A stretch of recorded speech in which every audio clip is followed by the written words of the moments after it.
custom made and guaranteed. Hey there, Lego Legends. Welcome back to another episode of How Did You Build That?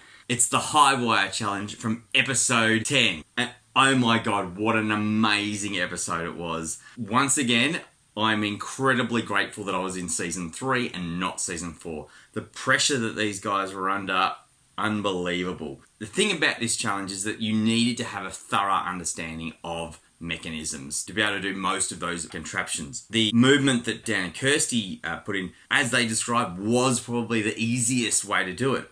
And I was actually surprised that so many others chose to do a different method of propulsion because all they needed to do was actually get it over to the other side. I loved the fact that people did crawling mechanisms, but I just wonder, was it actually necessary? I honestly can't believe how many mechanisms these guys have had to use this season. So we're going to have a look at a couple of the mechanisms that the guys did today. First up, we're going to have a look at Dan and Kirsti's. So this is a mini mock-up of Dan and Kirsti's mechanism. I've tried to replicate most of the gearing and the arm and the tyre arrangement, but obviously didn't bother building the entire carriage. It just simply uses a worm gear driving a 24-tooth gear, and then that just has an axle going through to one of the tyres that has a cross axle, so it actually does drive that wheel. All it is doing is just turning that tyre. The worm gear slows it down and gives it a lot of torque. So that would have allowed it to do a very, very gradual movement across. One of the things that I really loved about that mechanism, which was a little bit more complex than what Dan gave it credit for, is that he added this tilting guide mechanism. So let's see how that looks. The axle's turning here from the motor quite fast, turning that worm gear. So the good thing about the worm gear to a 24-tooth gear, it slows it down a whole lot, plenty of torque, moving that tyre, and that will just go for days. Next up, we're going to have a look at Lexie and Rachel's mechanism. I really, really like this mechanism, and I was actually a little bit surprised at how well my reimagined version worked. I didn't get as many good shots of this in the show, but I've tried to replicate the way that the arms move as best as I could. Now, one of the things that I really noticed about the design was that the way that they actually drove that central axle that then moved the arms that pulled the legs backwards and forwards, that was fine, but there's a lot of movement. These particular pieces here, it's one piece that just has a pin in it and an axle hole. The unfortunate thing is that there's a lot of movement in that pin. And as they added more and more weight, it caused the arms to spread more. Now I noticed in the later version they added a second bar there, but what they should have done was reinforce this particular part and replace it by a 1x3, and I'll show a different design of that.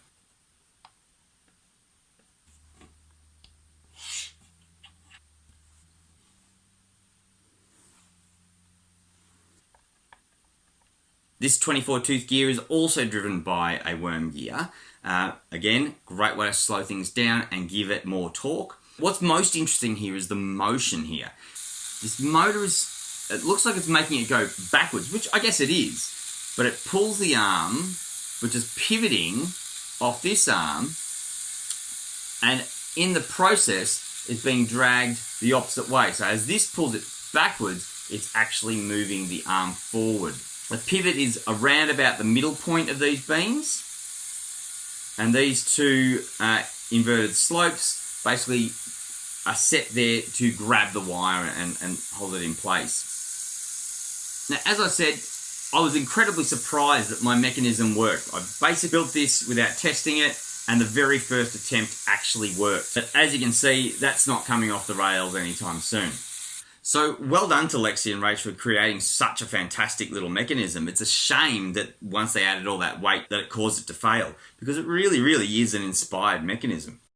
So our next mechanism is, of course, Jos and Henrys chameleon. This is a very interesting mechanism. It's using a similar principle with the whole grabbing and dragging, but it's using two separate legs that are used in unison, shifts from left to right, to actually hold the cable. The interesting way that they've done it is that it's driving, again, a worm gear, but this time onto a much larger gear, so that's going to slow it down even more.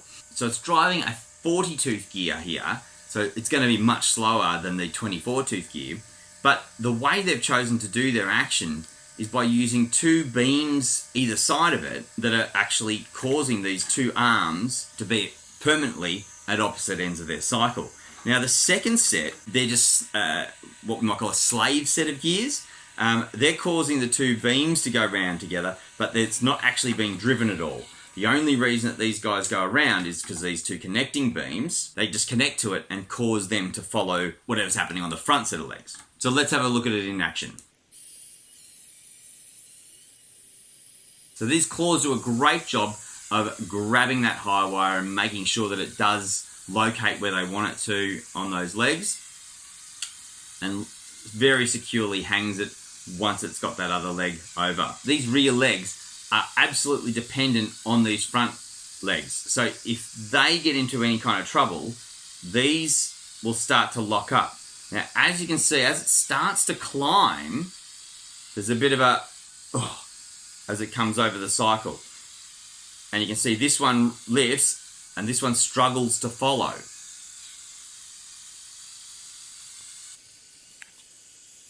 So again, fantastic mechanism.